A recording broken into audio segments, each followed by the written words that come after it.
Padre Celestial, nos presentamos delante de ti en el nombre de Jesús, una vez más agradecidos porque nos permites reunirnos en un país de paz y libertad, donde estas reuniones son posibles sin ningún tipo de persecución. Queremos que nos llene de tu presencia, que aprendamos tu palabra. Por eso ponemos en tus manos este ratito para que seas tú a través de mí el que comunica tu mensaje y para que haya cabida en nuestro corazón, Señor, y esa semilla crezca y produzca mucho fruto. Y así lo pedimos dando gracias, bendiciendo a los que están presentes y los que nos miran ahora y más adelante. En el nombre de Jesús, amén. Bueno, la semana pasada terminamos el capítulo 13 y empezamos el capítulo 14. Si Dios lo permite, hoy vamos a tratar de cubrir el 15, 16 y 17, que no son tan densos como algunos otros capítulos que hemos visto. Vamos a ver cómo nos va. Y nosotros quedamos en el punto 4, que corresponde al capítulo 15, versículos 1 al 20. Entonces vamos a la palabra para iniciar leyéndola. Mateo 15, versículo 1 dice: Se acercaron a Jesús algunos fariseos y maestros de la ley que habían llegado de Jerusalén y preguntaron: ¿Por qué quebrantan tus discípulos la tradición de los líderes religiosos? Comen sin cumplir primero el rito de lavarse las manos. Jesús contestó: ¿Y por qué ustedes quebrantan el mandamiento de Dios a causa de la tradición? Dios dijo: honra a tu padre y a tu madre, y también el que maldiga a su padre o a su madre será condenado a muerte. Ustedes, en cambio, enseñan que un hijo puede decir a su padre o a su madre: cualquier ayuda que pudiera darte ya la he dedicado como ofrenda a Dios. En ese caso, el tal hijo no tiene que honrar a su padre. Así, por causa de la tradición, anulan ustedes la palabra de Dios. Hipócritas, tenía razón Isaías cuando profetizó de ustedes: este pueblo me honra con los labios, pero su corazón está lejos de mí. En vano me adoran. Sus enseñanzas no son más que reglas humanas. Jesús llamó a la multitud y dijo: escuchen y entiendan. Lo que contamina a una persona no es lo que entra en la boca, sino lo que sale de ella. Entonces se le acercaron los discípulos y dijeron: ¿sabes que los fariseos se escandalizaron al oír esto? Toda planta que mi Padre Celestial no haya plantado será arrancada de raíz. Respondió: déjenlos, son guías ciegos. Y si un ciego guía a otro ciego, ambos caerán en un hoyo. Explícanos la comparación, pidió Pedro. ¿Tampoco ustedes pueden todavía entenderlo?, dijo Jesús. ¿No se dan cuenta de que todo lo que entra en la boca va al estómago y después se echa en la letrina? Pero lo que sale de la boca viene del corazón y contamina a la persona. Porque del corazón salen los malos pensamientos, los homicidios, los adulterios, la inmoralidad sexual, los robos, los falsos testimonios y las calumnias. Estas son las cosas que contaminan a la persona, y no el comer sin lavarse las manos. Entonces aquí Jesús tiene una confrontación con los fariseos, y él de alguna manera ya empieza a abordar de una manera muy directa el tema del legalismo. Resulta que los fariseos, aparte de la ley que ellos habían recibido de Moisés, a lo largo de los siglos empezaron a añadir más mandamientos, más reglas, más normas. Entonces hacían cada vez más difícil estar a la altura de lo que Dios había pedido. Y en este caso andan viendo a ver cómo critican el proceder de los discípulos de Cristo. Y entonces ven que no se lavan las manos. Pero resulta que eso era una tradición humana. Eso no era algo que estaba prescrito en la ley. Y vean cómo responde Jesús. ¿Cómo nos sentimos nosotros cuando hacemos una pregunta y la persona nos responde con una pregunta? A mí en lo personal no me gusta. Siento que, ¿verdad?, como que se me quieren ir por ahí. Ahora, Jesús tenía que recurrir a esto porque él sabía que los fariseos estaban buscando entramparlo siempre. Entonces esa era una forma en la que él podía evitar algunas confrontaciones innecesarias. Pero entonces cuando a él le preguntan por qué no se lavan las manos, él les pregunta: ¿y por qué ustedes invalidan el mandamiento con una tradición de ustedes? Y es una confrontación directa. Entonces vamos a ver algunos detalles al respecto. Pero otro punto que es importante enfatizar es que pensemos cómo era Jesús como maestro y predicador. ¿Era acaso Jesús un hombre que decía: Amados míos, ¿cómo están? La paz de Dios esté con ustedes siempre. Eso no está mal. Pero lo que estoy tratando de indicar es que Jesús siempre iba con el machete o con el hacha o con el palo. No lo hacía de una manera irrespetuosa, pero él no tenía tiempo para rebuscar argumentos. Él tenía que ser muy directo. Entonces, ¿por qué resalto esto? Porque el estilo de predicación de Jesús y los apóstoles es algo que deberíamos preservar. Es importante que nosotros tengamos la capacidad de enseñar la palabra sin temor a lo que ella representa, con amor de Dios y con respeto, pero sin tratar de suavizarla. Yo siento que muchas veces la palabra pierde poder. Estoy hablando en general, ¿verdad? Estoy hablando del movimiento cristiano en todo el mundo. La entrega de la palabra puede perder poder cuando tratamos de suavizar el impacto. Entonces, la percepción o la conclusión a la cual he llegado yo es que el ministerio de Jesús es inmejorable. Él es el modelo perfecto de todo. Entonces, lo mejor que podría conseguir yo en el rol de maestro, por ejemplo, es hacerlo como Él lo hacía. Y esa debería ser la forma en que yo trato de modelar la manera en que entrego el mensaje. Pero eso también es cierto para nosotros en cualquier circunstancia cuando usted quiere compartir la palabra con alguien. No es que usted va a entrarle con el hachazo y la patada voladora, pero va a tener muy claro que el mensaje que usted entrega tiene poder, es directo y no debería disminuir el pecado ni la necesidad de arrepentimiento, sino que debería confrontar con amor, porque eso fue lo que Jesús hizo en todos los casos. Ok, veamos aquí que los fariseos y los escribas llegan desde Jerusalén, o sea, llegan a buscarlo, o sea, ya los principales que están en Jerusalén dicen, no, tenemos que ir a ver lo que está haciendo este hombre. Y se montan en una mula, en un carruaje, en un caballo, y se van a buscar a Jesús a Jerusalén. Entonces hay una oposición ya más formal contra el ministerio de Jesús. No era nada más la gente que en cada pueblo tal vez eran parte de la sinagoga local, sino que el asunto realmente había trascendido a los líderes en Jerusalén. Y entonces ya andaban buscando de qué manera lo podían dañar. Y Jesús entendía eso. También en parte por eso Él responde con una pregunta, porque eso no lo incrimina, sino que los expone por las prácticas que ellos tienen. Sabemos que Jerusalén representaba el principal centro religioso del judaísmo y la controversia trasciende una diferencia de costumbres y se convierte en una disputa acerca de la autoridad religiosa.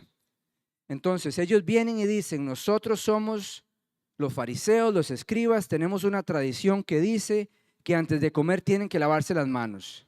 Jesús de alguna manera dice, ¿y eso dónde está escrito? Eso ustedes se lo inventaron, no usa esas palabras. Pero entonces les refuta y les dice, ¿y ustedes por qué invalidan el mandamiento de Dios con una tradición? Y entonces Él empieza a exponer la hipocresía de los fariseos para que queden atrapados en ella. Él es Dios y es muy astuto. Él sabe exactamente cómo encerrar el argumento opositor. Él sabe exactamente cómo detenerlo. Es algo que a veces nos cuesta, pero Él es un modelo de cómo podemos hacerlo. Entonces, la acusación inicial no tiene que ver con la ley de Moisés, tiene que ver con tradiciones que han sido desarrolladas dentro del judaísmo. Entonces, realmente no están enfocados en la pureza ritual, sino si las tradiciones que ellos tienen son normativas o no. Algo normativo es algo que se impone y que tiene que ser cumplido. Ellos alegan que eso es una norma que tiene que ser cumplida y que si no, entonces es una transgresión contra lo que Dios quiere. Jesús dice, eso no es cierto. Ustedes se han inventado esa tradición. No tiene validez delante del Señor. Y entra a la manera de explicar espiritualmente por qué eso es así y exponer cómo ellos cambian el mandamiento de Dios por tradiciones de hombres. Entonces vemos ahí en este cuadro cuál es la posición de los fariseos. La tradición que tenemos debe ser respetada, pero Jesús dice que obedecer a Dios tiene prioridad. Los fariseos de alguna manera están diciendo que la impureza se define externamente. Jesús termina la sección diciendo que la impureza surge del corazón.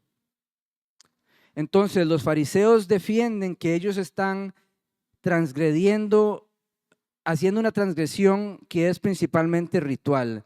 Jesús dice que no, que el problema que ellos tienen es realmente moral. Entonces Jesús siempre profundiza el problema. El fariseo siempre tuvo el problema de enfocarse en lo externo, en lo que se ve.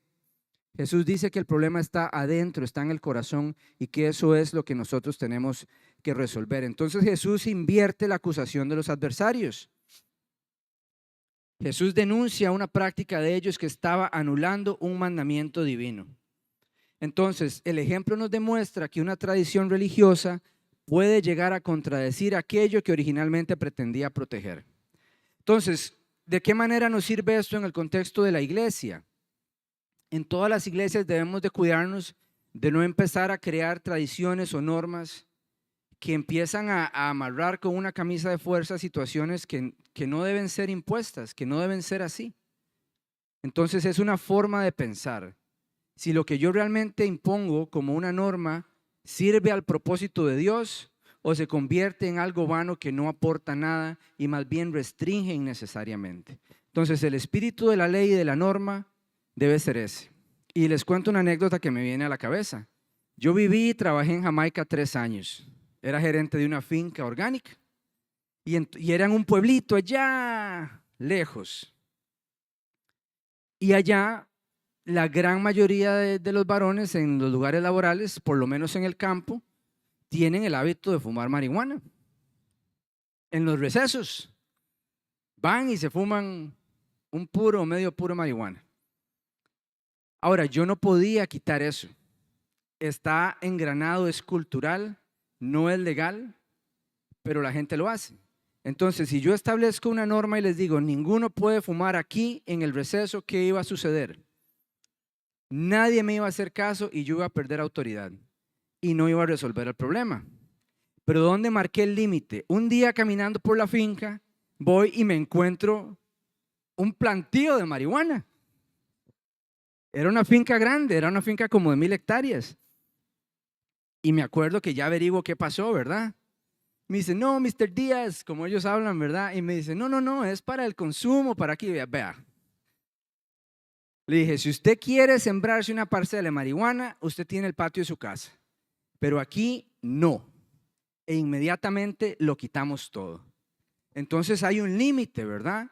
Y es una norma que se establece y funciona, pero lo otro no va a resultar. Entonces Jesús también es práctico. Y esto es importante porque las normas que Dios establece son necesarias para la buena convivencia.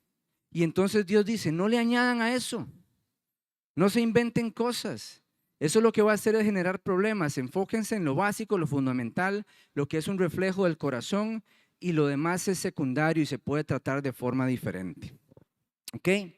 Entonces el problema de los fariseos era grave porque ellos lo que decían es que podían utilizar el dinero que le tenían que dar a sus padres para honrarlos y dárselo a la sinagoga o al templo. Y entonces decían, no, yo ya le di ofrenda a la sinagoga, ya no tengo responsabilidad con mis padres. Y entonces Jesús les dice, ¿cómo? Ustedes tienen un mandamiento de honrar a padre y madre. Ustedes no pueden decir que por dar su ofrenda al templo ya no tienen que darles a ellos. Eso era una tradición de ellos. Alguien se había inventado en algún momento que usted podía tomar la bendición que tenía que darle a sus padres y entregársela al templo y dejar a los padres desatendidos.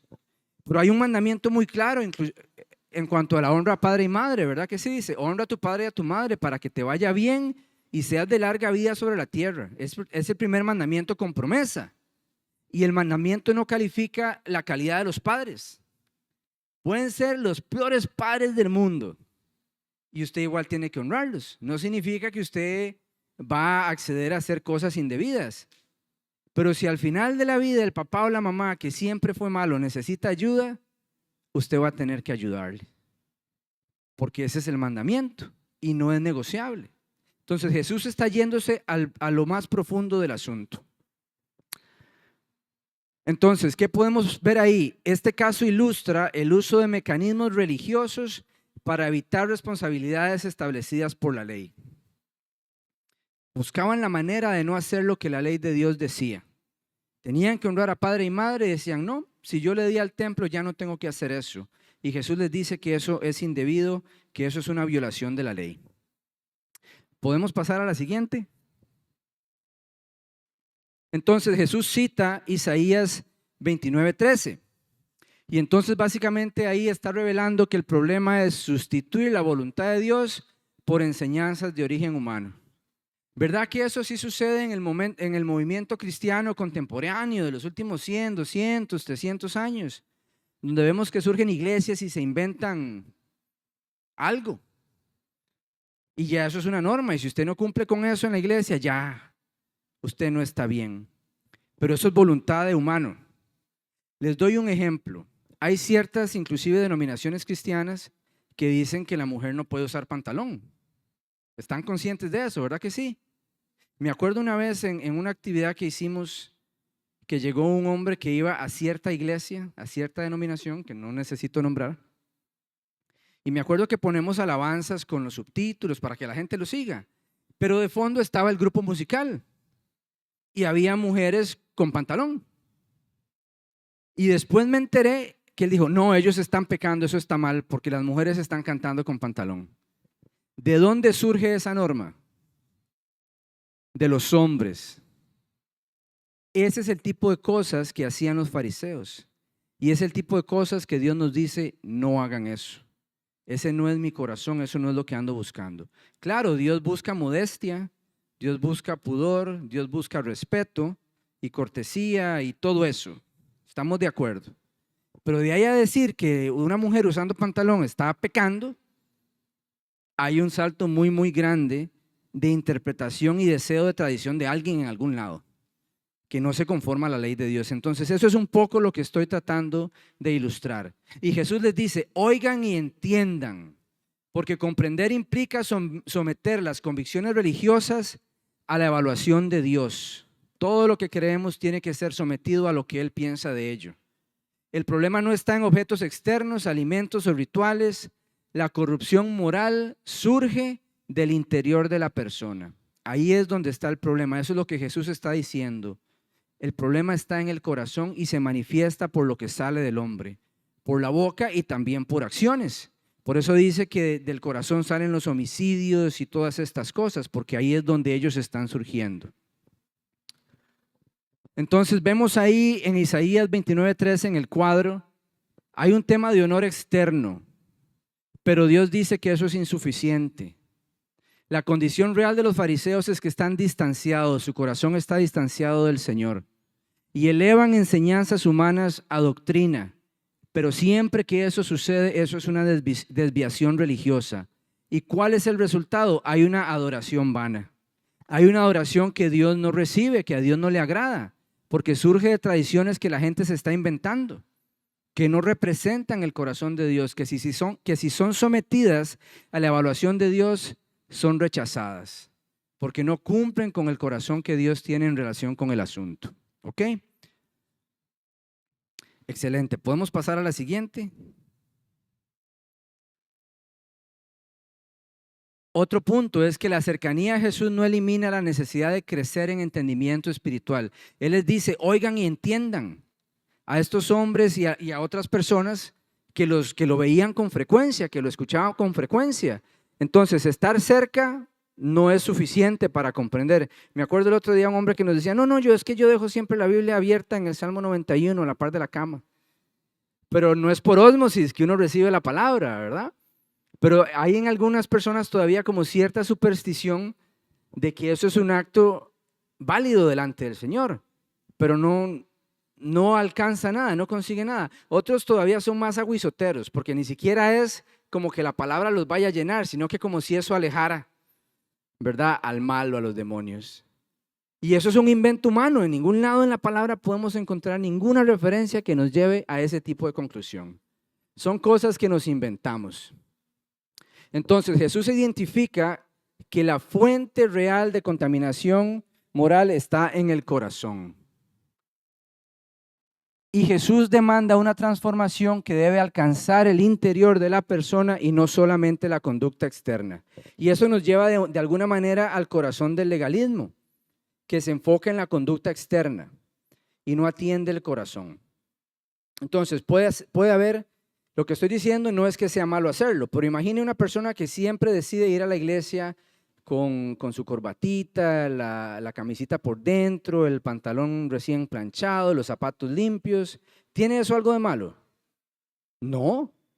Ahora, si eso se hace en sustitución de un corazón recto delante de Dios y cree que por su acción externa está bien cuando su corazón está mal, ese es el problema del legalismo. Hacemos cosas externas que la gente ve que nos hacen pensar que agradamos al Señor sin entregar el corazón.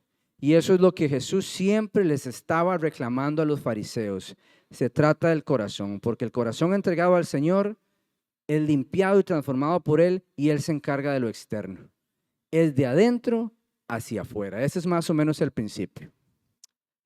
Y nos habla también de una planta que no es sembrada por el Padre. ¿Qué puede significar eso? Bueno, nos habla de líderes religiosos que no tienen aprobación divina. ¿Y qué va a suceder con ellos? Van a ser removidos por Dios. Nos habla de un guía ciego que no puede discernir la verdad. Entonces no puede conducir a nadie de manera correcta. Y el ciego que guía a un ciego lo que hace es dar una influencia espiritual dañina. Y entonces tanto el ciego como el que le sigue van a compartir el mismo destino. Van a caerse en un hueco. Entonces, la pureza real no consiste en preservar tradiciones externas, sino en que el corazón sea transformado conforme a la voluntad de Dios. Ese también es el problema de cuando pensamos que las obras traen salvación. Entonces, usted puede imaginar una persona que realmente no le entrega su corazón al Señor, pero hace muchas buenas obras, pensando que con eso agrada a Dios. Dios dice, las buenas obras deben surgir de un corazón transformado para que yo las reciba. Pero si usted sustituye un corazón transformado por buenas obras, esas obras no sirven para nada y no lo salvan. Eso es una realidad difícil, pero es parte de la tradición religiosa de muchos siglos, ¿verdad? Eso es importante tenerlo en cuenta. ¿Por qué? No por condenar a ninguna religión o denominación, sino porque esa es la inclinación normal del corazón del hombre. Entonces tenemos siempre que cuidarnos de ello. Porque si no caemos justamente en eso. Una persona que está pecando, que no quiere rectificar su vida, entonces empieza, no sé, a ofrendar más, a diezmar más y de repente empieza a ayudar aquí o allá. Esas cosas en sí mismo están bien, pero no deben sustituir la pureza de corazón y un cambio del interior. Tienen que ir de la mano, porque si no, no van a resultar en nada positivo para nosotros. ¿Podemos pasar a la siguiente?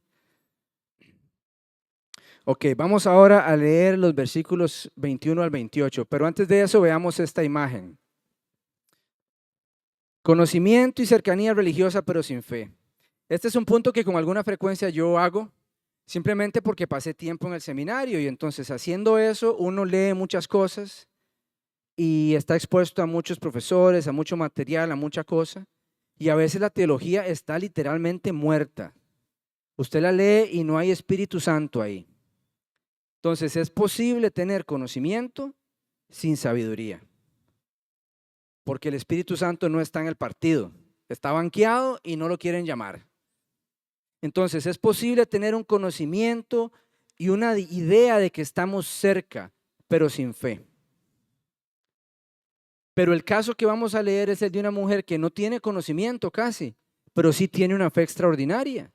Y el resultado de ello es una respuesta poderosa. Porque el privilegio espiritual no sustituye la fe genuina. La fe perseverante alcanza lo que la religión indiferente pierde de vista. ¿Podemos pasar a la siguiente? Entonces leamos versículos 21 al 28. Dice, partiendo de allí Jesús se retiró a la región de Tiro y Sidón. De esa región salió a su encuentro una mujer cananea gritando, Señor, hijo de David, ten compasión de mí. Mi hija sufre terriblemente por estar endemoniada. Jesús no respondió ni una palabra. Así que sus discípulos se acercaron a él y le rogaron, despídela, porque viene detrás de nosotros gritando. No fui enviado sino a las ovejas perdidas del pueblo de Israel, contestó Jesús.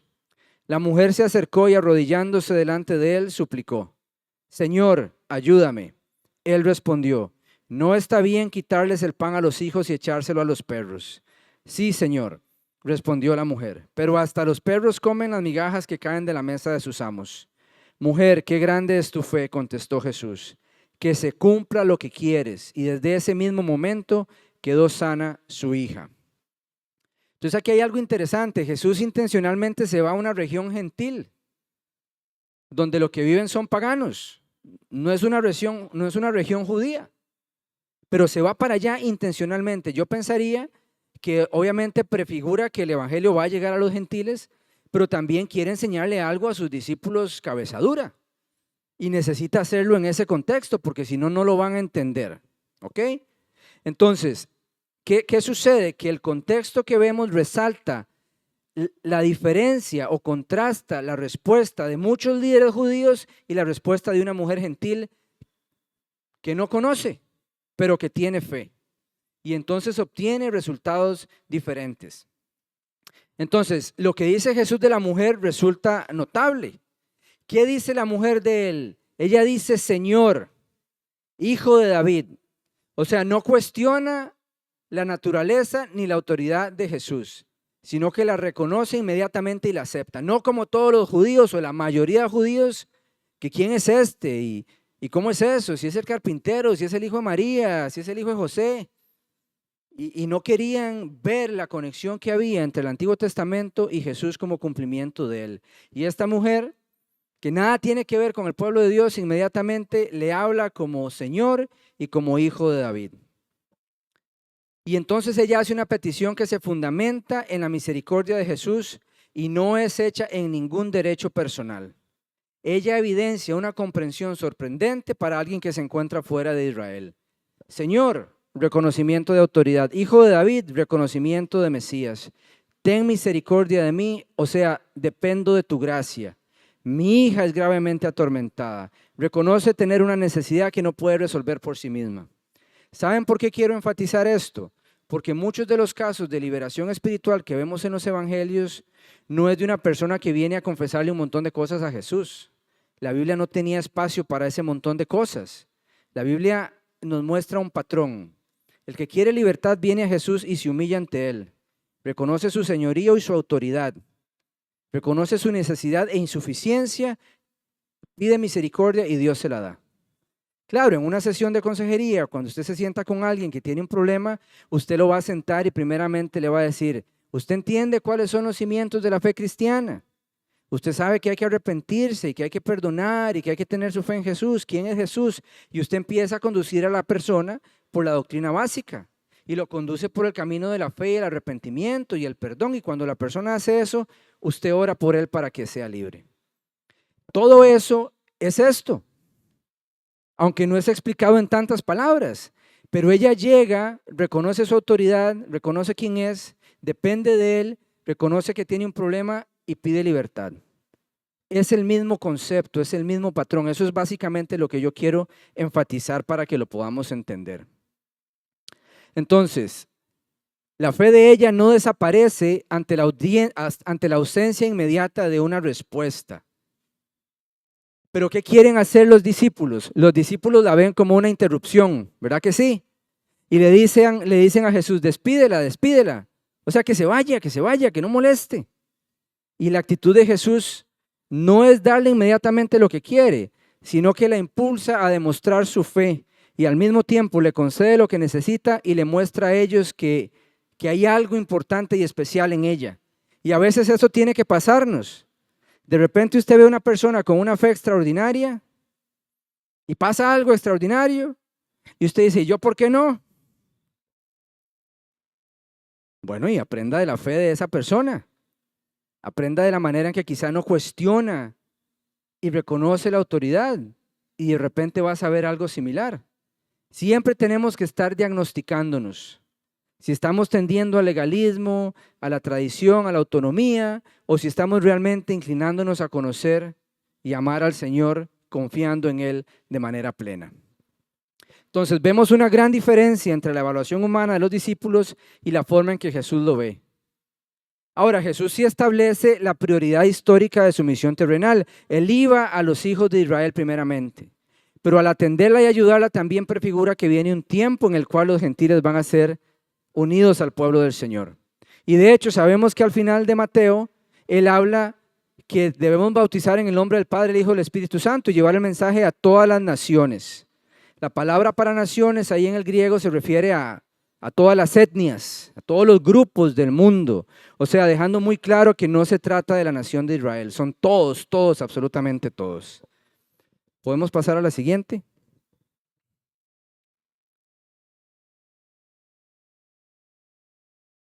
Entonces, ella no discute, tampoco apela a méritos personales, insiste en lo que necesita y en que Jesús es suficiente. Y entonces cuando Jesús le dice, he venido por las ovejas perdidas de la casa de Israel, ella no lo cuestiona. Ella no lo cuestiona, pero dice, pero yo ni siquiera necesito mucho de ti. Con unas migajitas es suficiente. Con un poquito es suficiente. Entonces su argumento combina humildad, discernimiento y confianza. Y Jesús responde destacando la calidad de su fe. Veamos que la fe verdadera no reclama derechos ante Dios. Reconoce su autoridad, depende de su misericordia y persevera aunque la respuesta parezca demorarse. Vean, hay situaciones inevitablemente en la vida por las cuales vamos a tener que orar años sin ver respuesta. Y hay que hacerlo. Hay otras cosas donde usted ora y rápido ve una respuesta. Que eso le aliente a seguir con aquellas que van a tomar mucho tiempo. Imagínense el caso de una madre o un padre que tal vez tienen un hijo en malos pasos. Y tienen que orar años, a veces décadas, para que el muchacho o la muchacha se vuelva a Dios. Pero si no lo hacen, tal vez no sucede. Y es difícil mantener la fe en una situación como esas. Yo lo puedo reconocer, pero hay que seguir, hay que creer. Entonces ella muestra humildad, aceptando la prioridad de Israel, persevera, pues sigue buscando a Jesús, depende de Él, solamente en Él. Ella entiende las implicaciones de lo que Jesús dice y no lo niega, pero por su confianza cree que la gracia de Jesús es suficiente para tener salvación y es en efecto salva. ¿Podemos seguir a la siguiente? Pasar a la siguiente. Pero quiero enfatizar algo que no puse ahí. ¿Quién tiene fe por la muchacha? ¿Quién exhibe fe? ¿Perdón? La mamá. ¿Aparece la muchacha endemoniada en algún lado? Presumimos que es una niña o un adolescente. Entonces, hay un principio operativo detrás que es importante. Los padres tienen una responsabilidad por tener fe por sus hijos. Hay cosas que no se resuelven si los padres no tienen fe. Son los padres los que se tienen que presentar delante de Dios clamando por sus hijos que son niños ante Dios para obtener muchas respuestas. Claro, esto no invalida el hecho de que haya niños con mucha fe. Yo no estoy invalidando eso de ninguna manera, pero estamos viendo aquí que la niña no aparece por ningún lado y que es la fe de la mamá que otorga libertad. Es por la fe de ella que Jesús libera. Entonces la lucha espiritual por los hijos es indispensable.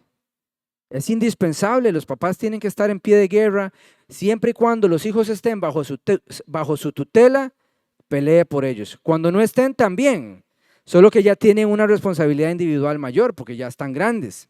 ¿Ustedes me escuchan bien? Yo siento que el micrófono como que le falta volumen. ¿Está bien? Ok, excelente. Bueno, pasemos a esta última sección del capítulo 15, compasión, provisión y una incomprensión persistente. Entonces quise ilustrarlo con alguna imagen contemporánea.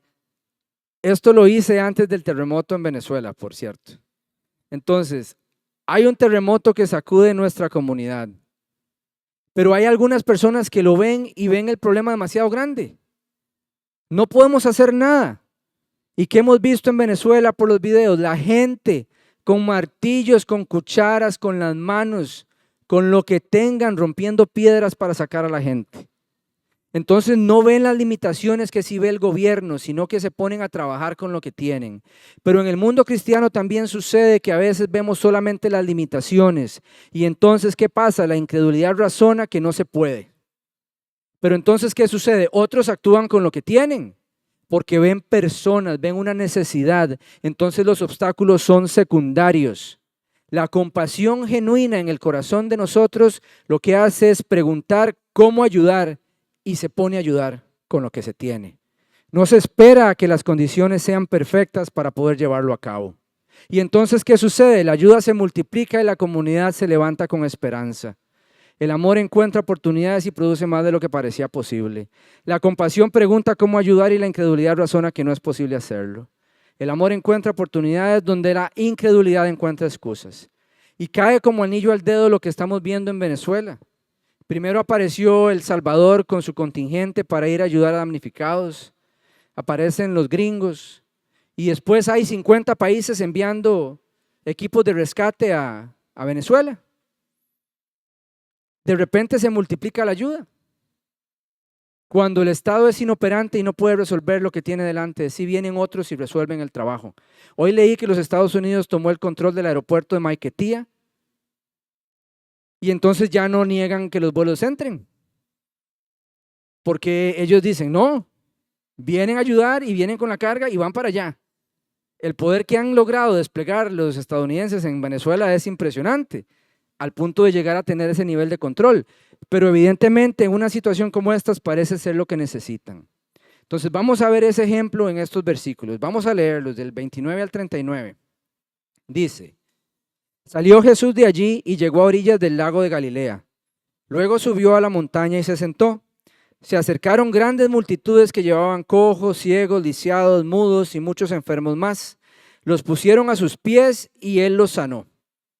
La gente se asombraba al ver a los mudos hablar, a los lisiados recobrar la salud, a los cojos andar y a los ciegos ver. Y alababan al Dios de Israel. Jesús llamó a sus discípulos y les dijo, siento compasión de esta gente porque van ya 3 días conmigo y no tienen nada que comer. No quiero despedirlos sin comer, no sea que se desmayen por el camino. Los discípulos objetaron, ¿dónde podríamos conseguir en este lugar despoblado suficiente pan para dar de comer a toda esta multitud? ¿Cuántos panes tienen?, preguntó Jesús. 7 y unos pocos pescaditos, respondieron ellos. Luego Jesús mandó que la gente se sentara en el suelo. Tomando los 7 panes y los pescados, dio gracias, los partió y se los fue dando a los discípulos. Estos a su vez los distribuyeron a la gente. Todos comieron hasta quedar satisfechos. Después los discípulos recogieron 7 cestas llenas de pedazos que sobraron. Los que comieron eran 4,000 hombres, sin contar a las mujeres y a los niños. Después de despedir a la gente, Jesús subió a la barca y se fue a la región de Magadán. Ya había pasado la alimentación de los 5,000. Era para que los discípulos tuvieran una mejor respuesta. Pero de repente no querían. Estaban cansados. Que se vayan a la casa. Entonces, cuando uno no quiere ayudar, pone excusas, pone justificaciones. Pero aquí, pero allá. El corazón que no quiere dar la milla extra, busca la manera de no hacerlo con excusas y justificaciones. Eso es una cualidad del ser humano. Todos tenemos que intencionalmente oponernos a eso en nuestro corazón, porque si no lo vamos a hacer. Y luego nos acostumbramos a responder de esa manera y ni siquiera nos da vergüenza. Porque el amor cristiano tiene que ser compasivo siempre, aunque sea inconveniente e incómodo para uno. Vean, me acuerdo hace 3 semanas, un muchacho que estaba en Hogar Betel y pues a los días me llama. Tenía mi teléfono, un teléfono que usamos para eso. Y está en Cariari y me dice que está en la clínica, que no sé qué, no sé cuánto. Finalmente, bueno, voy a ir a buscarlo. Y me dice mi papá, no va a ir solo, ¿cómo va a ir solo? Es tarde, yo voy a ir con usted. Está bien, entonces vamos juntos. Llego a la clínica de Cariari y está ahí y me impresionó ver ese lugar a las 10 de la noche, 10:30, así, un viernes. No me lo imaginaba. Pero ahí estaba hecho un puñito en una esquina, ¿verdad? Borracho. Me tocó levantarlo como un saco de papas y subirlo al carro para llevarlo de vuelta a Hogar Betel. Y llegando ahí, esperar que se bajara, que aquí, que allá. Fue completamente inconveniente para mí hacer eso. Yo estaba tranquilo en mi casa un viernes en la noche, viviendo mi vida. No tenía ninguna necesidad de ayudarlo. pero sentí la compasión y la necesidad de extender mi brazo, aunque Él no me diera las gracias. Entonces no lo digo como por alabarme, simplemente para que entendamos que hay que incomodarse. Hay que incomodarse. La compasión va a requerir que usted actúe fuera de su zona de confort. Y si no, entonces no le está costando nada. Porque Jesús de por sí hablaba en algún momento que qué fácil es amar a los tuyos. Ame a los que te hacen daño y entonces ahí sí estamos hablando. Es un poco la misma idea, ¿verdad? Podemos pasar a la siguiente. Ok, entonces, las multitudes acuden a Jesús convencidas de que Él tiene autoridad para proveer las necesidades que nadie más puede atender. Por eso llegan a Él. Y Él los sana. ¿Y qué es lo que ellos hacen? Ellos dan gloria a Dios por la obra de sanidad y libertad que les está trayendo. La actividad de Jesús podemos ver que dirige la atención hacia Dios, no a la exaltación personal, no al ministerio personal. Jesús se encarga de que el que sea glorificado es Dios. Independientemente de cuántos milagros haga, de cuántas liberaciones haga, la gloria es para Dios. Y ese es el ejemplo que todos debemos seguir. Como la inclinación natural del corazón humano es ser vanidoso, es llamar la atención, es ser reconocido, ese gusanito está en todos nosotros. Y el que diga que no, me está mintiendo. Entonces siempre hay que mantenerlo al látigo, en la jaula. Y con la mente y el corazón hacer la confesión correcta. Lo que ha sucedido aquí es para la gloria de Dios. Siempre tenemos que ser intencionales con eso. Entonces Jesús restaura y sana y la gente se asombra. Él manifiesta el poder de Dios y se reconoce que la intervención es divina. Él atiende las necesidades humanas y la multitud da gloria a Dios. Y Jesús no dice, no, fui yo. Exáltenme a mí. Él deja que la gloria la reciba el Dios de los cielos. ¿Ok? Entonces, la reacción adecuada ante la obra de Jesús es glorificar a Dios. Y Él dirige la atención hacia Dios y no hacia sí mismo. Vemos de nuevo que la compasión aparece como una motivación principal de Jesús. Él responde a las necesidades espirituales y a necesidades humanas concretas. Entonces no es solo decir, ay, venga a la iglesia para que se congregue, sino que si el vecino necesita ayuda, vaya, ayúdelo. Tenemos que incomodarnos. Tiene que haber un costo. Eso debemos aprenderlo. Y quizá todos lo sabemos, quizás lo saben mejor que yo. Pero por aquello de que no, entonces tenemos que esforzarnos. ¿Podemos pasar a la siguiente? Otra cosa que vemos aquí es que Jesús demuestra la provisión divina a partir de lo que tiene. Vemos que la obediencia otra vez precede a la manifestación del milagro. Es similar al de alimentar a los 5,000. Pero Mateo está utilizando ambos relatos para que veamos que la compasión, la provisión y la autoridad del Mesías son constantes. No es que un día sí y el otro día, ay no, estoy cansado, ayer hice lo mismo. Entonces no, sino que la necesidad surge y Él mismo la satisface. ¿Y cuál es la tensión del pasaje realmente? Hay una dificultad persistente en los discípulos para comprender quién es Jesús. O sea, si usted vio a Jesús alimentar a 5,000 más mujeres y niños, o sea, 15,000 o 20,000 personas, ¿cómo se le ocurre preguntarle ahora que cómo vamos a hacer? Como que no tiene sentido, ¿verdad? Como que todavía no acababan de entender a quién tenían ahí. Eso es un problema. A veces no entendemos cuál es el Dios al cual servimos y al cual amamos y el cual nos ama y nos puede ayudar. No acabamos de comprender la profundidad de su poder y su amor y compasión y entonces no accedemos a todo lo que Él tiene en la mesa para nosotros. Entonces es lo mismo. La provisión de Dios no depende de la suficiencia de los recursos humanos, sino de la autoridad de Cristo y de la disposición que tengamos a confiar y obedecer. Entonces veamos lo que sucede en este cuadro. Jesús observa la necesidad, pero ¿qué observan los discípulos? La dificultad.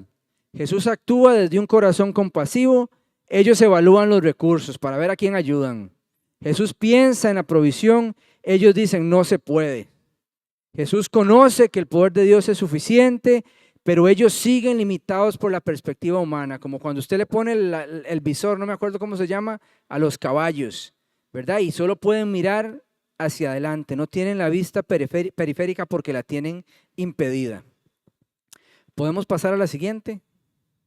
Excelente, ¿ok? Vamos ahora al capítulo 16. La demanda de señales y la levadura de los líderes religiosos. Vamos a ver ahí. A veces tenemos evidencia clara, pero no la queremos ver. Hay hechos, testimonios, señales que apuntan a la verdad. Hay evidencia suficiente. ¿Cuál es un ejemplo de esto? Muchas veces vemos gente que tiene muchas objeciones a la palabra, que dicen, no, pero ¿cómo es que Dios es bueno si pasaba esto o pasaba aquello? O manifiestan muchas dudas sobre el carácter de Dios. Y entonces usted les explica, quizás les da la evidencia de la palabra, pero nunca están satisfechos con la evidencia, porque el problema no es la evidencia, es el corazón.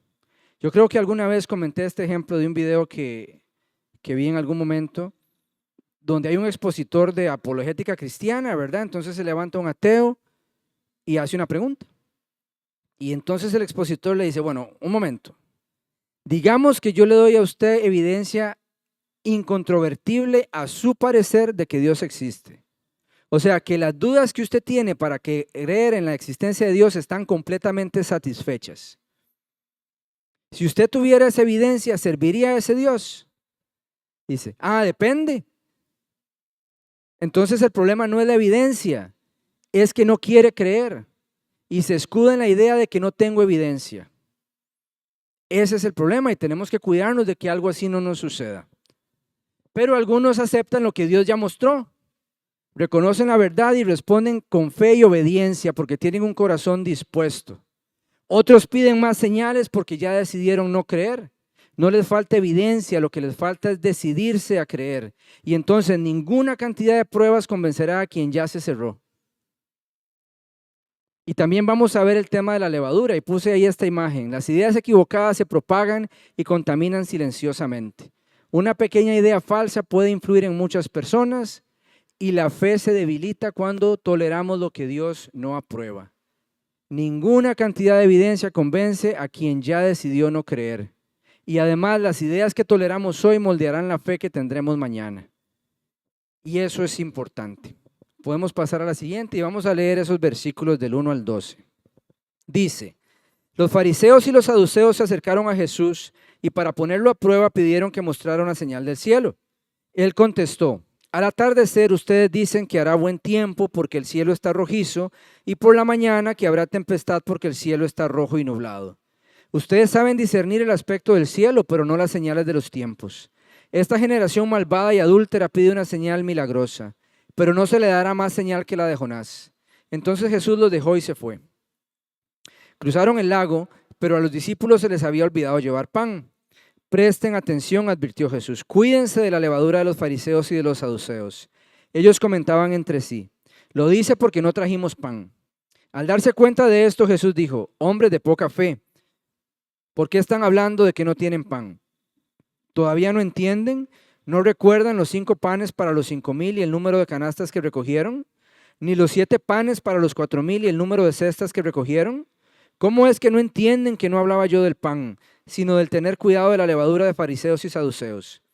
Entonces comprendieron que no les decía que se cuidara la levadura del pan, sino de la enseñanza de los fariseos y los saduceos. ¿Ok? Entonces, ¿por qué surge la solicitud de una señal? Porque hay una incredulidad que persiste en el corazón de ellos. Ellos habían presenciado suficiente evidencia para evaluar las afirmaciones de Jesús.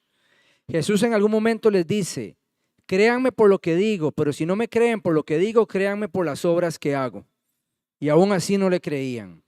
Entonces la solicitud funciona para demostrar, para probar al Mesías en lugar de buscar sinceramente la verdad. Quieren más evidencia, pero rechazan la evidencia que ya tienen. Eso es un problema del corazón. Entonces Jesús denuncia una inconsistencia fundamental. Ellos pueden interpretar indicios meteorológicos ordinarios. Ven el sol y ven el cielo. Va a llover. Aquí y allá. Pero están ciegos a interpretar las evidencias mesiánicas que tienen delante de ellos. No las ven, aunque están ahí justamente. Entonces tienen una incapacidad o manifiestan una negativa para reconocer el significado real de la evidencia. Y esto es una cosa triste, porque nosotros podemos tener evidencia delante de nosotros y llegar a la conclusión incorrecta. Imagínense un juicio donde hay un jurado que tiene que determinar la culpabilidad o inocencia de alguien con una sentencia. Y se reúnen todos y tienen un poco de evidencia. Y resulta que lo culpan y es inocente. O lo declaran inocente y es culpable porque no logran interpretar bien la evidencia. Esto es común en el corazón humano porque nosotros tenemos que cuidarnos de no imprimir nuestra cosmovisión de las cosas a la palabra. Eso es algo que le llaman eisegesis. Eso es cuando usted lee un pasaje, pero usted ya determinó lo que significa. Entonces usted lo utiliza para justificar algo que no es cierto. Es como tratar de ponerle un zapato chiquitito a alguien patón. No le queda, no le sirve. Pero usted está convencido de su doctrina. Entonces busca un pasaje que usted puede masajear para que diga lo que usted quiere. Entonces usted está metiendo su propia ideología en la palabra para que diga lo que usted quiere que ella diga, porque no está dispuesto a que ella le hable lo que realmente significa. Esa es una condición del corazón que uno tiene que cuidar siempre. Entonces ellos disciernen las señales del clima, pero no pueden discernir las señales de los tiempos. Ellos rechazan la evidencia espiritual. Pueden discernir fenómenos naturales, pero no disciernen el cumplimiento mesiánico, porque tienen una interpretación selectiva de la realidad. Ven los cambios atmosféricos, pero tienen a Jesús enfrente y no reconocen su identidad, porque están ciegos espiritualmente. Eso es grave, eso es realmente grave. Las señales de los tiempos incluyen las obras realizadas por Jesús y la manera en que ellas cumplen las expectativas del Antiguo Testamento. De eso está hablando Jesús. Entonces la evidencia estaba disponible, pero la interpretación de la evidencia era rechazada por ellos.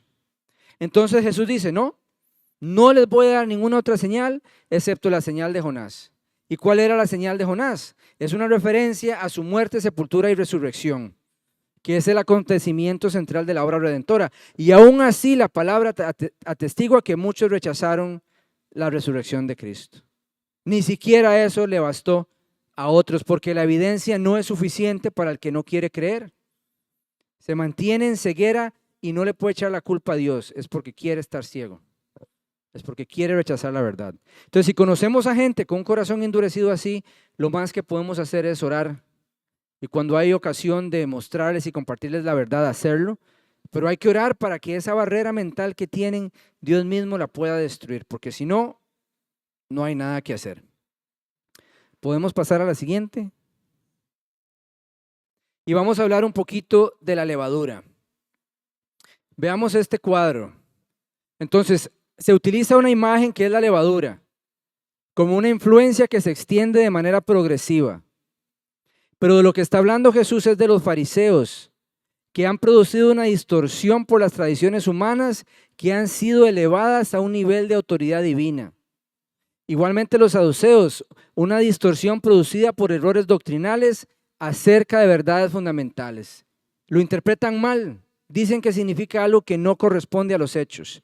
Y Jesús advierte y dice que hay que discernir y rechazar las enseñanzas contrarias a la verdad de Dios. No podemos dejarnos contaminar por la levadura de los fariseos.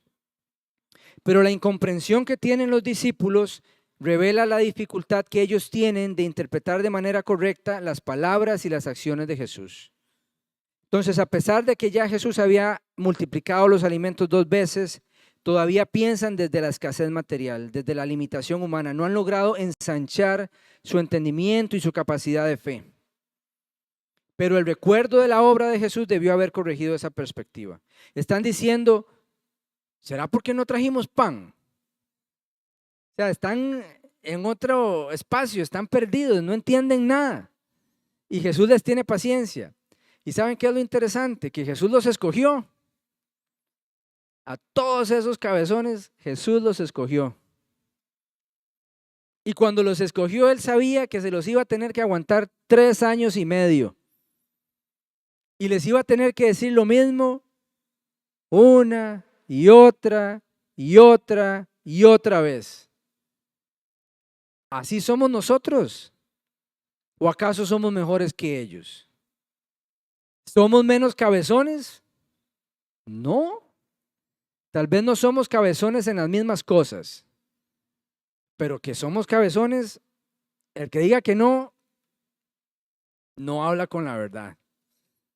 No, todos tenemos cosas que Dios nos tiene que decir, Manuel, no, que no, que no. Y entonces, pácata, un manotacillo ahí. Ya te dije que no, ¿verdad? Hasta que Él entiende.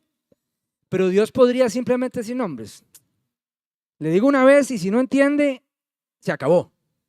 ¿Dónde estaríamos nosotros si Dios nos hubiera hablado una sola vez? Entonces, ya cuando uno tiene algún nivel de entendimiento, no debería frustrarse del que es más cabezón, porque usted estuvo ahí y ahora se le olvidó ya porque usted ya entendió. Esa perspectiva uno tiene que mantenerla fresca, ¿ok? Vemos que la incredulidad que relata Mateo no surge por la falta de evidencia, surge por la negativa a aceptar las implicaciones de la evidencia que ya tenían. No querían creer lo que eso realmente significaba. Podemos pasar a la siguiente.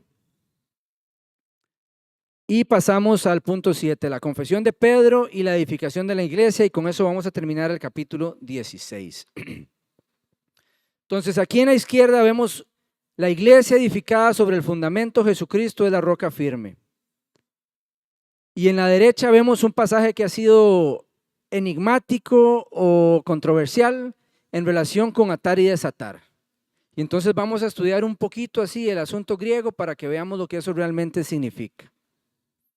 Eso es básicamente. Y esta sección de ahí vamos a ver cómo nos va, porque esta sección es la que usan a veces los católicos para justificar el surgimiento del papado, diciendo que Pedro fue el primer papa de la iglesia. La convicción cristiana que tenemos es que eso no es así. Entonces vamos a hablar un poquito de ello, como para entender la perspectiva que nosotros tenemos como cristianos. Podemos pasar a la siguiente. Ok, vamos a leerlos porque no los hemos leído. 13 al 20. Cuando llegó a la región de Cesarea de Filipo, Jesús preguntó a sus discípulos, ¿quién dice la gente que es el Hijo del Hombre? Le respondieron, unos dicen que Juan el Bautista, otros que Elías y otros que Jeremías o uno de los profetas. ¿Y ustedes, quién dicen que soy yo? Preguntó Jesús. Tú eres el Cristo, el Hijo del Dios viviente, afirmó Simón Pedro. Dichoso tú, Simón, hijo de Jonás. Dijo Jesús, porque eso no te lo reveló ningún mortal, sino mi Padre que está en el cielo. Yo te digo que tú eres Pedro. Sobre esta piedra edificaré mi iglesia y las puertas de los dominios de la muerte no prevalecerán contra ella. Te daré las llaves del reino de los cielos. Todo lo que ates en la tierra quedará atado en el cielo y todo lo que desates en la tierra quedará desatado en el cielo. Luego ordenó a sus discípulos que no dijeran a nadie que él era el Cristo. Ok, entonces, algo de contexto. Cesarea de Filipo se encontraba al norte de Galilea, era un territorio predominantemente gentil. Y ahí es donde Jesús le plantea a sus discípulos la pregunta fundamental de su identidad. ¿Quién dice la gente que soy yo? Y después, ¿y quién dicen ustedes que soy yo? Y Pedro se avienta y habla con fe, reconociendo que él es el Mesías. Entonces, las respuestas populares nos muestran que el pueblo reconocía que Jesús era una figura profética extraordinaria, pero no habían llegado a entender quién era. Porque que era Elías, que Juan el Bautista, que Jeremías, entonces no llegaban realmente a atinarle a quién era él. Sabemos por la palabra en Malaquías capítulo 4 que la expectativa del regreso de Elías estaba asociada con la llegada del día del Señor. Por eso ellos esperaban a Elías, porque había una profecía que hablaba de ello. Entonces, todas estas personas reconocen grandeza profética, pero ninguno reconoce cuál es su identidad real. Y entonces Pedro, la respuesta que tiene Pedro se constituye en el punto culminante de la primera mitad del Evangelio. Cristo significa ungido. Es el equivalente al griego de Mesías. Entonces, el Cristo es el ungido, es decir, es el Mesías. Jesús, Cristo, es Jesús, el ungido. Jesús, el Mesías. Eso es lo que estamos diciendo cuando decimos Jesucristo. Jesús el Mesías, Jesús el ungido. Esa es la confesión que usted hace cuando dice Jesucristo. Eso es lo que eso significa. Ok.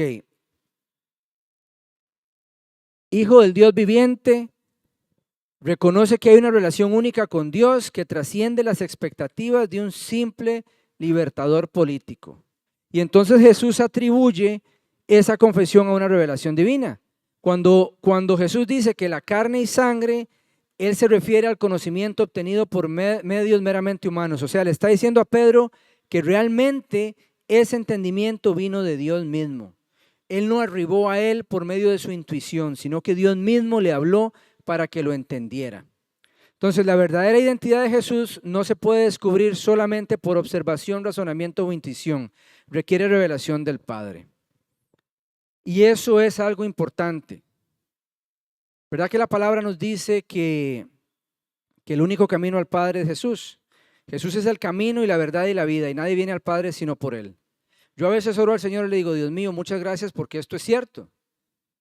Pero gracias porque me permitiste creerlo. Porque cuántos millones de personas en el mundo, ahora, antes y después, habrán escuchado esta palabra solo para rechazarla. Y entonces, en vez de ser bendecidos por ella, son condenados. Entonces, no es solo que la verdad sea verdad, sino que usted la reciba con fe y se mantenga en ella. Y eso es un don de Dios. Y entonces uno siempre tiene que agradecer ese tipo de cosas. ¿Podemos pasar a la siguiente? Entonces, aquí puse dos palabritas griegas. Una es Petros, esa es la primera, y la segunda es Petra. Petros es un nombre propio masculino que significa Pedro o piedra, no una masa rocosa, una piedra chiquitita, por así decirlo. Entonces, cuando le dice, tú eres Petros, tú eres Pedro porque te llamas Pedro, pero eres como una piedra, ¿ok? Y después dice, y sobre esta Petra, sobre esta masa rocosa, edificaré mi iglesia. Entonces, él no está diciendo que va a edificar la iglesia sobre Petros. Está diciendo que va a edificar la iglesia sobre Petra. Petros es una piedra chiquitica, digamos, y Petra es como una piedra en un acantilado, no sé, una masa rocosa inmensa. Jesús está diciendo, sobre Petra edificaré mi iglesia.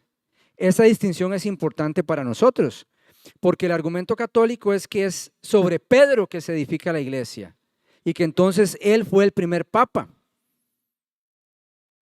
Y eso es una teología que para nosotros es incorrecta. Y desde ese punto ya hay una divergencia importante en la manera en que ellos interpretan las escrituras. Y entonces es bueno entender un poquito el argumento, pues eso puede surgir a lo largo de la vida. Entonces el texto establece una distinción deliberada entre Petros y Petra. Jesús no dice, sobre Pedro edificaré mi iglesia, Él dice, tú eres Petros y sobre esta Petra edificaré mi iglesia. Cosas diferentes. Entonces Jesús diferencia entre Pedro y aquello sobre lo cual la iglesia va a ser edificada. Esa es la idea que queremos rescatar. ¿Podemos pasar a la siguiente? Ahora, el versículo 16-18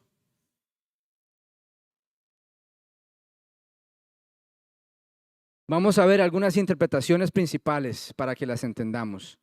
Uno es decir que Pedro es la roca, y eso destaca el juego de palabras entre Petros y Petra. Pero realmente no logra armonizarse con otros textos donde Cristo es el fundamento. Y esa es la base de la interpretación católica romana. Entonces ahí hay para nosotros, a la manera en que lo entendemos, una inconsistencia que no podemos conciliar. Otra es pensar que la confesión de Pedro es la roca. Lo que dice Pedro es la roca. Y eso mantiene el énfasis inmediato del contexto, que es la identidad de Jesús. Pero tendría que explicar la relación exacta entre Petra y la confesión que Pedro había hecho. Entonces ahí todavía es difuso, todavía no nos resuelve. Pero si vemos esta tercera interpretación en la cual Cristo es la roca, eso ya armoniza con otros textos donde se habla de Cristo como el fundamento. Claro, tenemos que entender que la confesión de Pedro señala a Cristo, que está centrada en la persona de Cristo, que cuando Pedro habla está hablando de Cristo específicamente. Entonces podemos ver que la pregunta central del pasaje es la identidad de Jesús, no la posición jerárquica de Pedro, porque el Nuevo Testamento además nos presenta repetidamente a Cristo como fundamento de su pueblo. 1 Corintios 3:11 dice, nadie puede poner otro fundamento, está hablando de Cristo.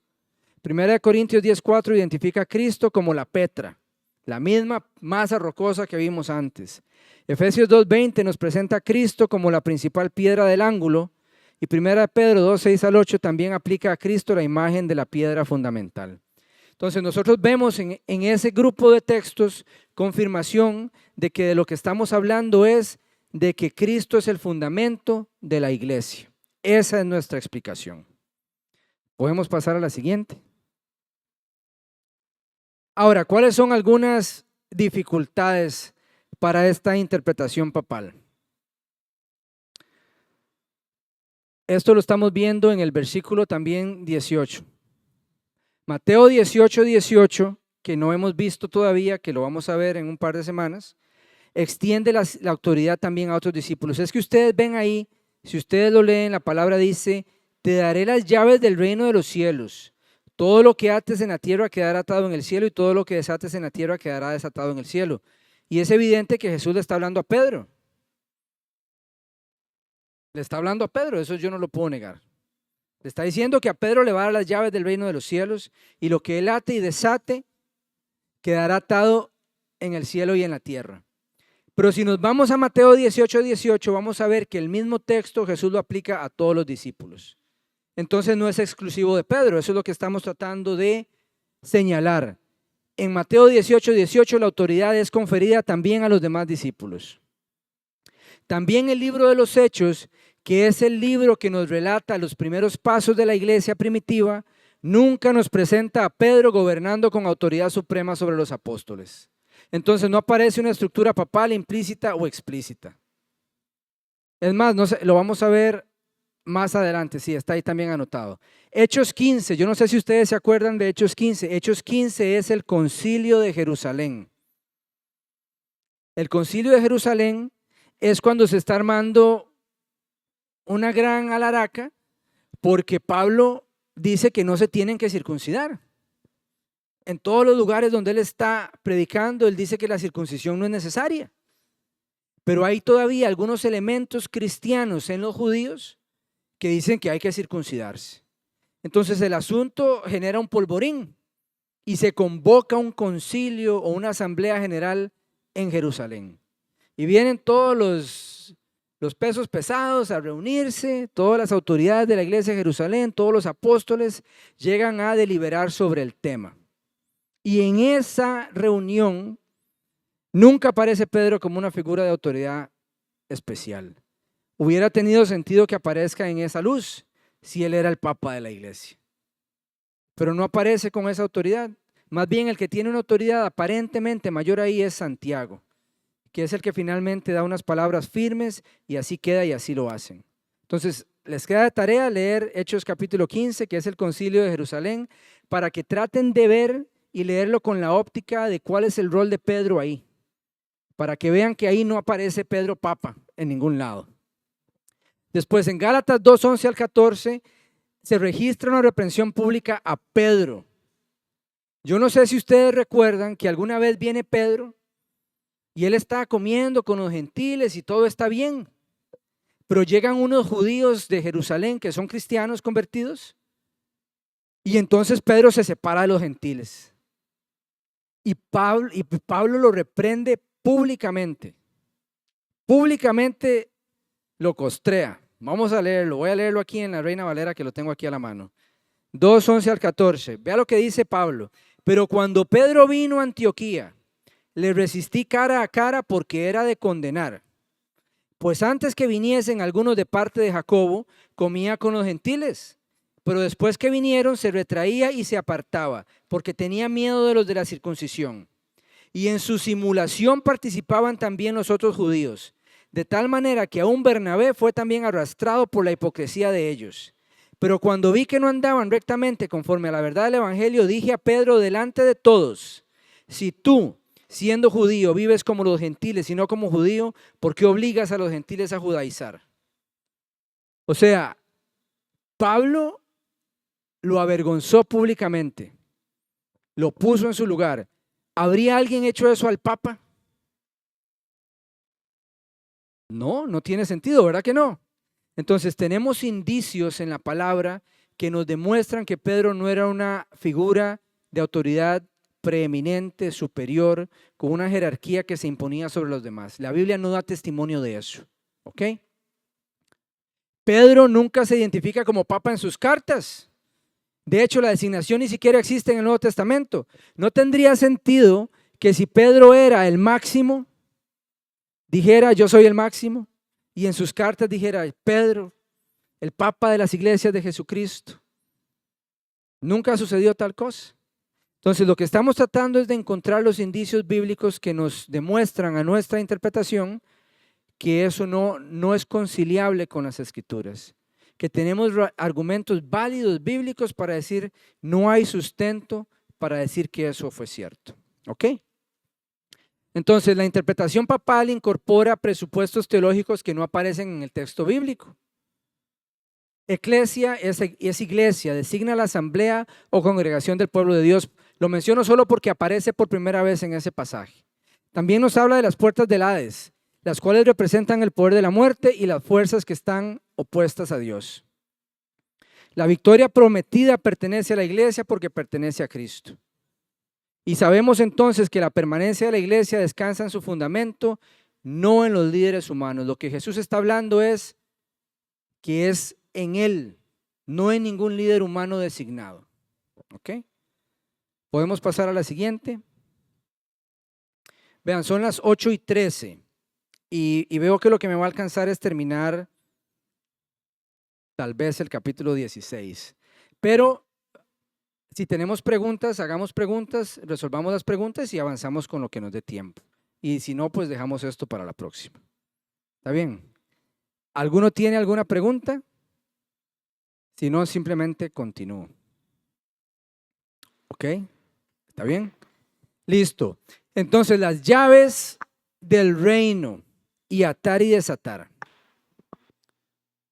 Dice, daré a ti las llaves, y se lo dice a Pedro, porque él desempeñó un papel singular en la apertura inicial del reino. ¿Ok? Hechos capítulo 2, cuando viene el día de Pentecostés, marca la apertura del evangelio a los judíos. Desciende el Espíritu Santo como un viento recio que soplaba y se reparten lenguas de fuego entre todos los que están presentes. En Hechos 10 aparece Cornelio y eso marca la apertura del evangelio a los gentiles. Ahora, ¿qué es esto de las llaves del reino? Pedro es un instrumento inicial. Acabo de decir que en Hechos 2 vemos cómo se apertura el evangelio a los judíos y a los gentiles en Hechos capítulo 10.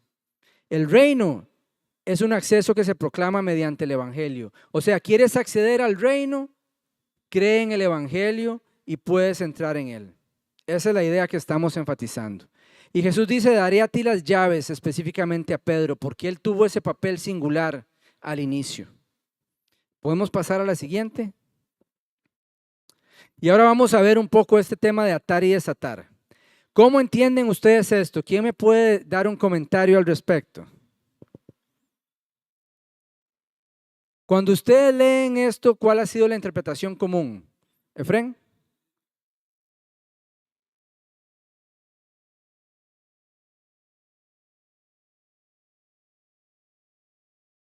Ajá, exacto. Ok, Si ustedes se fueran al texto griego del pasaje, lo puse ahí, realmente lo que dice es habrá sido atado. Entonces, ¿cómo podríamos leer eso? Si yo me voy aquí a Mateo 16, 19, dice, todo lo que ates en la tierra habrá sido atado en el cielo. ¿Qué les comunica esa traducción? Todo lo que ates en la tierra habrá sido atado en el cielo. Que es posterior. Que lo que usted ata es algo que manifiesta la voluntad de Dios en el cielo. Entonces, si lo que está atado en el cielo, usted lo ata en la tierra, sucede. No es que usted tiene una iniciativa y el cielo está obligado a atar lo que usted quiera. Eso no es lo que dice. Y lo mismo es para desatar. Lo que ha sido desatado en el cielo será desatado en la tierra. Entonces usted puede desatar en la tierra lo que está conforme a la voluntad de Dios que ha sido desatado en el cielo. ¿Sí me explico? Esa es la distinción importante. Entonces la decisión se origina en el cielo y la autoridad humana es derivada. La autoridad humana funciona porque está alineada con la voluntad de Dios y entonces sucede. No es que usted caprichosamente ata y desata y el cielo sale corriendo ahí. Uy, no, es que Asdrúbal ató. Y entonces tenemos que hacerlo. Yo me obligué a mí mismo, no me imaginé que iba a pasar esto. No. Pero cuando él está alineado a la voluntad de Dios y usa su boca para atar lo que él ha atado, va a suceder. Porque lo que está haciendo es comunicando la voluntad de Dios con su boca. Ese es el concepto. Y entonces eso resuelve muchas incógnitas o controversias de atar y desatar por aquí y por allá y nos ayuda a centrarlo y aterrizarlo un poquito mejor. Ate y desate conforme a la voluntad de Dios y eso sí va a suceder.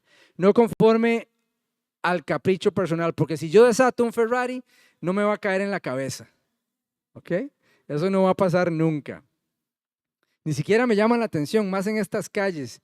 No me imagino cómo puede manejar en un carro así, en un lugar así, no, imposible. Tendría que ponerle zancos o alguna cosa así, ¿verdad? Eso no se puede. No se puede. Ok. Entonces, la autoridad ejercida en la tierra debe reflejar una decisión previamente establecida por Dios. No se trata de que la tierra obligue al cielo a actuar. Entonces, la autoridad es real, pero es derivada y subordinada. Y Mateo 18:18 aplica el mismo principio a los demás discípulos. Entonces, vemos que la autoridad descrita no constituye un privilegio perpetuo y exclusivo de Pedro. Solamente depende de estar en conformidad con la voluntad de Dios. Y ahí cierro con esta frase: la iglesia existe, permanece y vence porque está edificada sobre la verdad acerca de Cristo y sostenida por la autoridad de Dios, no por la preeminencia de ningún ser humano. No vamos a ver en la palabra nunca que exalte a ningún ser humano. Eso no existe en la palabra. Más bien la palabra muchas veces nos muestra sus debilidades para que asimismo nos identifiquemos con ellos. Si pudo usar a Pedro, me puede usar a mí, ¿verdad? Si pudo usar a Pablo, me puede usar a mí. Entonces no se trata de mostrar perfección humana, más bien al contrario, la forma en que Dios redime de la imperfección y hace algo nuevo, que manifiesta grandes cosas en el poder de Dios. Ok, podemos pasar a la siguiente. Y vamos a cerrar con esta sección. Capítulo 16, 21 al 28, vamos a leerlos. Dice: desde entonces comenzó Jesús a advertir a sus discípulos que tenía que ir a Jerusalén y sufrir muchas cosas a manos de los líderes religiosos, de los jefes de los sacerdotes y de los maestros de la ley. También que era necesario que lo mataran y que al tercer día resucitara. Pedro lo llevó aparte y comenzó a reprenderlo. De ninguna manera, Señor, esto no te sucederá jamás. Jesús se volvió y dijo a Pedro: aléjate de mí, Satanás. Quieres hacerme tropezar, no piensas en las cosas de Dios, sino en las de los hombres. Luego Jesús dijo a sus discípulos: si alguien quiere ser mi discípulo, que se niegue a sí mismo, tome su cruz y me siga. Porque el que quiera salvar su vida la perderá, pero el que pierda su vida por mi causa la encontrará. ¿De qué le sirve a uno ganar el mundo entero si se pierde la vida? ¿O qué se puede dar a cambio de la vida? Porque el Hijo del Hombre ha de venir en la gloria de su Padre con sus ángeles y entonces recompensará a cada persona según lo que haya hecho. Les aseguro que algunos de los aquí presentes no sufrirán la muerte sin antes haber visto al Hijo del Hombre llegar en su reino. Entonces, aquí lo que quise ilustrar es el costo. Entonces, imagínense que ese muchacho está con esa muchacha, pero él eligió a Cristo y la muchacha no quiere. ¿Qué tiene que pasar ahí? Tiene que abrirse, como dirían algunos, ¿verdad? Tiene que espantar la mula, tiene que irse. No se puede quedar ahí, porque su lealtad a Cristo requiere dejar relaciones que no tienen su aprobación. Y ahora piense esto otro, renuncia a lo cómodo por principios que honran a Dios. Todos conocen lo que es un sportsbook, una de esas casas de apuestas en línea que hay en Costa Rica un montón, y son apuestas en línea, son ambientes no santos, digamos, por ponerlo así, pero la gente, si es muy talentosa, puede ganar mucho dinero por comisiones. Realmente puede estar muy, muy comodito. Pero si él llega a la convicción de que es un hijo de Dios, ¿qué va a tener que hacer? Va a tener que renunciar. No puede trabajar ahí. Tiene que dejarlo. Prefiere obedecer a Dios, aunque eso implique perder comodidad y estabilidad. Y entonces viene un lugar de verdadero desafío. Se prepara en comodidad para servir donde hay una necesidad real. Y va a un lugar difícil para amar, servir y llevar el evangelio. Porque el discipulado no busca comodidad, busca fidelidad. Y entonces la palabra dice que el que quiere salvar su vida la perderá y el que la pierda por causa de Jesús la va a hallar. Podemos pasar a la siguiente. Entonces, vemos aquí que la identidad de Jesús ya ha sido establecida, pero ahora se tiene que explicar cuál es la naturaleza de su misión. ¿De qué se trata todo esto? Entonces vemos aquí este cuadro. ¿Cuál es la perspectiva humana? O digamos en este caso la perspectiva de Pedro. Él ve un Mesías glorioso sin sufrimiento. No, Señor, no te suceda así a ti. ¿Cómo va a ser que vas a tener que sufrir? Pero ¿cuál es la perspectiva de Dios? Es un Mesías glorioso mediante el sufrimiento. La gloria de Dios se deposita en Jesús porque obedece hasta la muerte y muerte de cruz. No porque es glorioso sin sufrimiento. Pedro espera un Mesías que no sufra. Jesús dice el sufrimiento es necesario. La perspectiva humana es evitar la cruz y la de Dios es cumplir la voluntad de Dios aunque haya que enfrentar la cruz. La perspectiva humana es preservar la vida y Jesús dice no, yo entrego mi vida para redención. Entonces vemos aquí que Pedro mismo es el que le acaba de decir tú eres el Hijo del Dios viviente. Y no han pasado 5 minutos y está Jesús diciéndole, apártate de mí, Satanás. Entonces, qué rápido el deseo, la expectativa humana puede nublar nuestro entendimiento previo.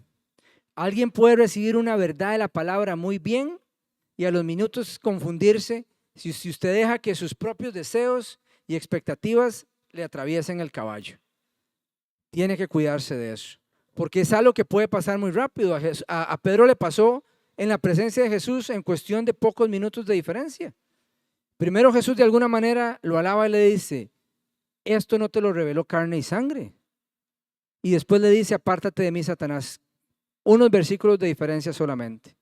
Entonces uno siempre tiene que estar en guarda en relación con estas cosas. Entonces, ¿qué sucede? Pedro acaba de recibir una revelación correcta sobre quién es Jesús, pero ahora rechaza la misión que esa identidad implica. Entonces hay una misión relacionada con la revelación, rechazo la misión, pero quiero recibir al Mesías. Entonces no entendía el propósito de Dios. Quería un Mesías, pero sin sufrimiento. Entonces Jesús le dice, quítate de mí, Satanás. Y no está diciendo que Pedro sea Satanás, pero está expresando una perspectiva contraria al plan divino. Entonces hay que rechazarla. Y le dice, me eres tropiezo. O sea, eres un obstáculo que se ha puesto en mi camino. Quítate, porque no puedo tolerar ese tipo de conversación porque me va a hacer caer. Entonces no puede ser suave con ello. Tiene que ser muy directo y muy duro. No. Eso no puede ser así, tienes que entender la perspectiva correcta. Y entonces Jesús lo que le dice, no pones la mira en las cosas de Dios, sino en las de los hombres. Podemos pasar a la siguiente.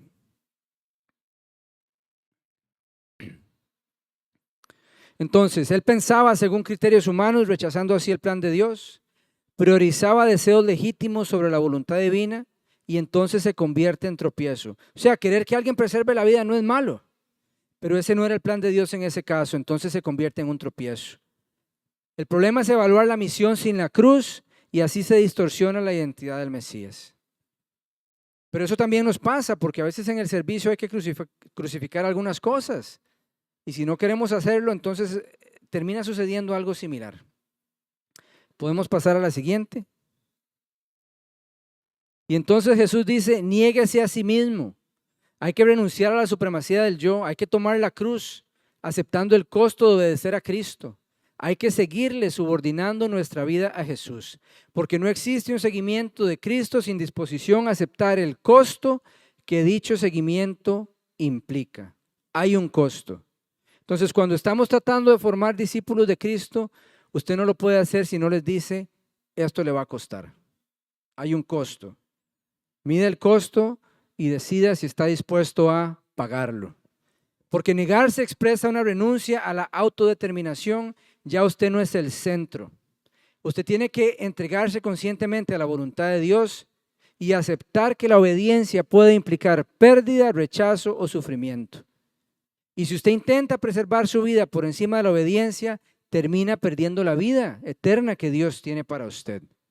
Pero quien entrega la vida por causa de Cristo, encuentra la vida en el sentido pleno, o sea, encuentra la vida real que Dios le quiere dar y todo lo que eso promete. Jesús nos obliga a evaluar la existencia desde una perspectiva escatológica, o sea, piense en su vida con base en lo que va a pasar después.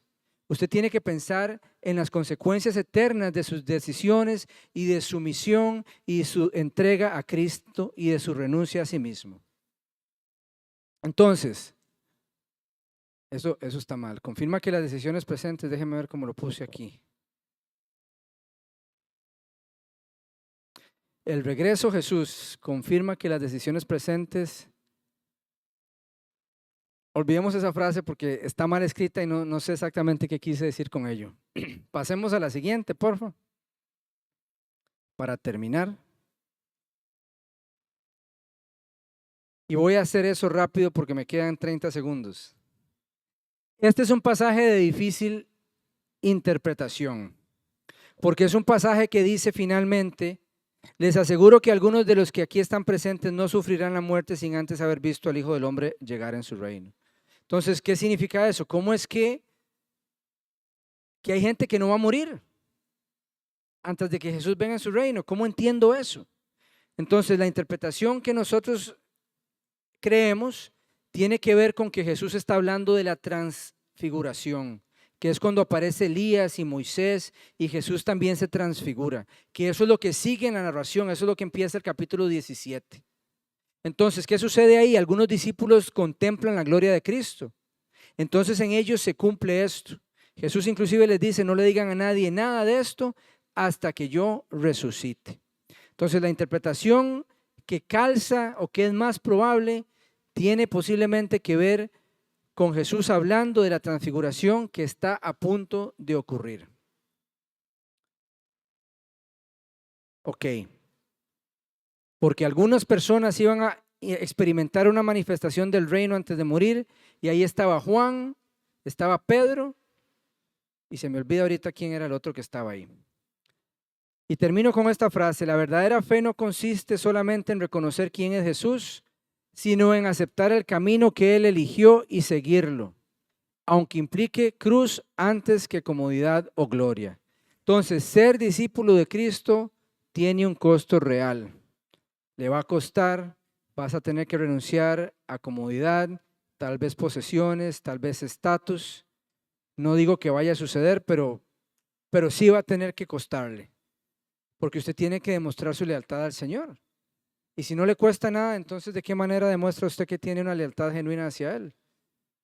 No se puede a menos que el corazón de uno esté inclinado a lo que Dios le agrada. Amén. Entonces voy a hacer un anuncio breve y de ahí oramos y cerramos. Las próximas 2 semanas, según me informa el pastor, hay cosas que tienen que hacer aquí preparativas antes del fin de semana. Entonces, el próximo miércoles 8 y el miércoles 15 no vamos a tener clase. Entonces, regresamos hasta el 22 de julio, ¿ok? Entonces, este tiempo es una buena oportunidad para ponerse al día. Si no están al día, alguna gente está al día, pero alguna otra no. Yo no he enviado las notas de algunos quizzes, perdón, no he enviado las respuestas de algunos quizzes porque he estado esperando que algunos se pongan al día. ¿Ok? Entonces, de aquí al 22, si todo el mundo está al día, entonces ya todo lo envío. ¿Ok? Entonces, aprovechemos el tiempo, si tienen que ver videos en YouTube, si tienen que hacer quizzes, y entonces, si Dios lo permite, nos vemos de vuelta el 22 de julio. ¿Ok? Vamos a cerrar con una oración.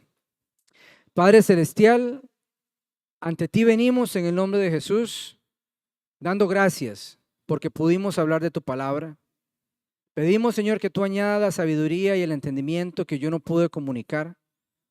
Que tú seas bueno con nosotros, Señor, considerando lo que nos cuesta a veces entender algunas cosas, ayudándonos a asimilar, pero no solo a asimilar, sino también a aplicarlo en nuestras vidas, considerando el costo, pero entendiendo que vale la pena.